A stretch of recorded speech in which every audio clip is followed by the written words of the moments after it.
आज के विवाह में एक समस्या ये भी है, विकट समस्या है कि जौने वर को पति देवता देख के आएंगे उसको ना तो पत्नी मानेगी ना पुत्री मानेगी।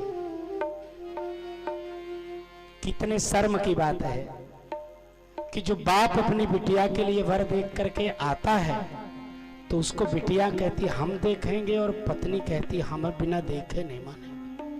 मतलब न पत्नी को अपने पति पर विश्वास है न पुत्री को अपने पिता पर विश्वास। ये सामाजिक विकृति है, ये सामाजिक असंस्कृति है। ये तुम्हारी संस्कृति विकृत हो रही।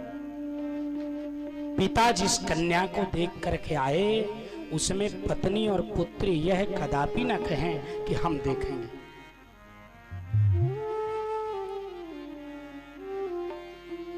ये ध्यान रखें। वर को अब कहीं बाजार में बुला के, कहीं चौराहे पे बुला के, कहीं गली में बुला के देखना, ये अपने पति और पिता के प्रति समर्पण का अपमान है। ध्यान रखें, ये सारी विकृतियां ही आज के समाज की सामाजिक विकृति का मूल कारण बनी हुई है। पिता ने जो कन्या का वर देखा होगा, क्या पिता अपनी कन्या से मां से कम प्रेम करता है क्या?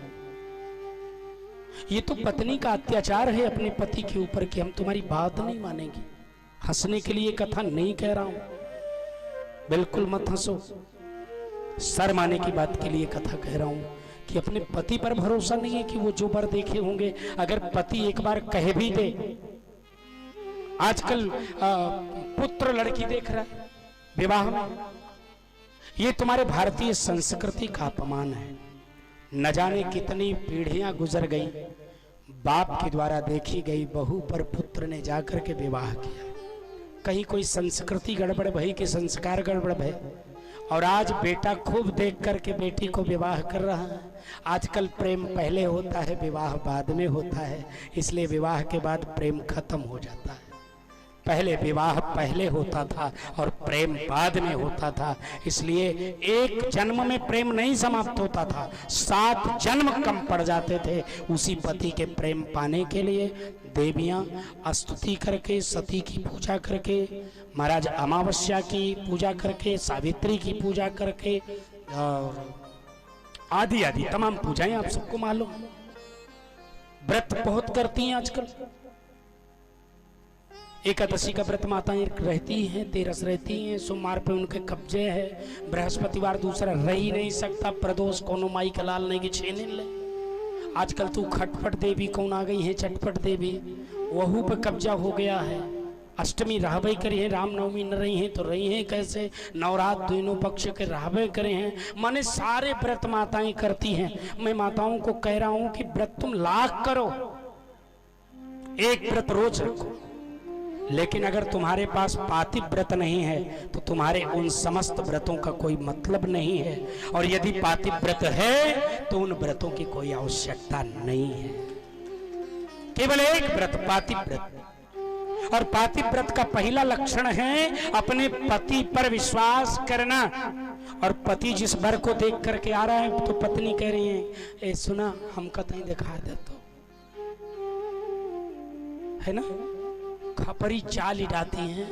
और पति उबियाए के बीमार हो जाता है, अच्छा जा तू देखा, अब तू ही देखा। अच्छा कितनी अशिष्ट बात है कि पति ने बिटिया का विवाह कहीं देखा है और पत्नी कहती है कि मैं देखूंगी। तुम देख करके कोई ऑडिटर हो जो पास करोगी फेल करोगी?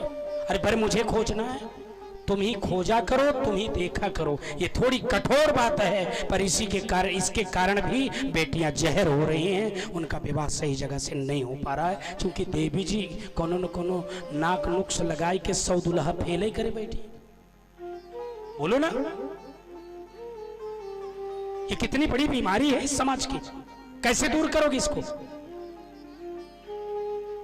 ये व्यासपीठ की आज्ञा है कि अपने पति और अपने पिता पर भरोसा रखो और जिसके साथ वो ब्याहने को कहें सहजता पूर्वक स्वीकृति ही एक कन्या के 10 लक्षण में सबसे मूल लक्षण है कि जिसके साथ वो कुशाक्षत जल लेकर के समर्पित करे बिटिया उसके साथ सहजता पूर्वक चली जाए। ये बिटिया का परम धर्म है। इससे पिता को शांति मिलेगी।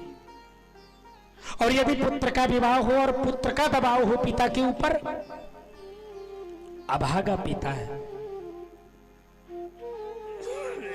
कितनी मुश्किल से पढ़ाता है, जेब में पैसे रहे चाहे ना रहे, पुत्र ने मांग लिया तो उसे देना है, कपड़े बनवाना है। अपने जूते की तल्ली उखड़ गई, जूते का सोल कट गया है, लेकिन बेटे को नया जूता, नई साइकिल, नई गाड़ी देना है। और जब ब्याहने योग्य बेटा हो जाए तो पिता का अधिकार न रह जाए कि किसी को जबान दे दे कि हम तुम्हारे यहाँ विवाह करेंगे तो तुम्हारा बेटा मान ले। ऐसे बेटे का बेटा होना व्यर्थ है महाराज। वो बेटा एक दिन का बेटा नहीं, कोई बेटा नहीं हो। समाज से इन विकृतियों को हटाना होगा। अपने माता पिता के सम्मान हेतु पुत्रों को भी समर्पित होना होगा, ये ध्यान रखें। कन्या को हमेशा अपने से उच्च कुल में जाना चाहिए, ध्यान रखो। हमेशा अपने से उच्चता का वर्ण होना चाहिए।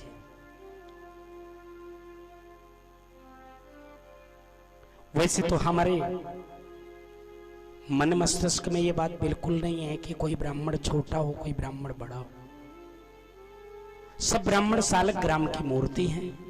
जिनके आचरण अच्छे हैं वो ब्राह्मण अच्छे हैं, जिनके आचरण खराब हैं वो ब्राह्मण खराब है महाराज। आचरण से ही गिनती हमारे दृष्टिकोण में। पर समाज में तमाम चीजें हैं, फलाने ब्राह्मण है, फला है, फला है। अगर तुम वैसे मानते हो तो अपने से उच्च के यहाँ बिटिया का दान करो, बिटिया उच्च कुल में जाए।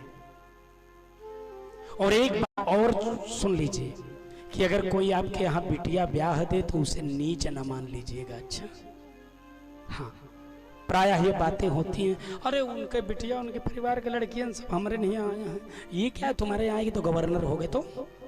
अरे कहीं ना कहीं किसी की बिटिया तो जाबई करेगी, किसी के यहाँ हमारी जाएगी, हमारी किसी के यहाँ जाएगी, किसी की हमारे यहाँ आएगी। तो ये भाव नहीं, जो बिटिया दिया है उसका सम्मान करो कि वो कितने करुणाकर होंगे, वो कि हमारे को अपनी बिटिया के योग्य और हमें अपनी पूजा के योग्य समझे। इन्होंने हमारी पूजा करके हमारा जगत में मान बढ़ा दिया। इस भाव से रहो ना, प्लीज इस भाव से रहो।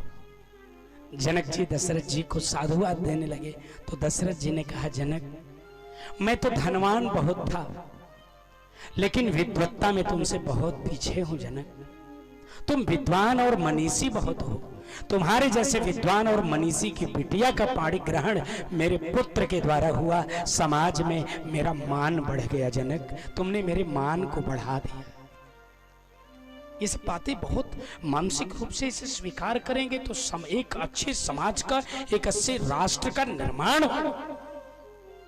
कथा केवल ये नहीं कहती है कि राम की बात सुनो और सीधे मरे पे वैकुंठ चले जाओ। अरे कथा ये कहती है कि जिसका जीवन बिना कुंठा का हो जाएगा उसका मरण भी विकुंठ हो जाएगा, और जिसके जीवन में कुंठा रहेगी वो मरने के बाद वैकुंठ नहीं जाएगा। अपने जीवन की कुंठित विचारधारा को हटाना ही कथा सुनने का मूल परिणाम है, मूल परिणाम।